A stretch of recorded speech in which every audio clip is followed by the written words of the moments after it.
Ay siya. So, inikilala mo yan talaga yun eh.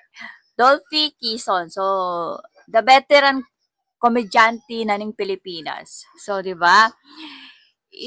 Dolphy Quezon kahit alane, kening yato, balong mo ba, na ring anak na, at deng apo na king katuhod-tuhuran. Apo na king tud. So, atin la pa ring allowance na atatanggap from him. So, di ba? Sukat akalain mo na kahit na tsuneking aliwang diversity na ninyato or tsuneking babo uh, tsuneking langit or tsuneking apong gino at atin niya pa ring way para suportahan na laring anak na kahit naman siguro na stable na laring anak na tinalaman ng sweldo or tinari naman sariling obra.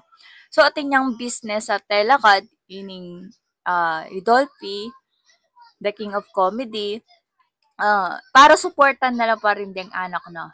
At kahit na detang anak na nag-pass away na din or ala na, uh, madidinan la pa ring suporta. Then, detang suporta nga reta, mapupunta la ka retang apo na.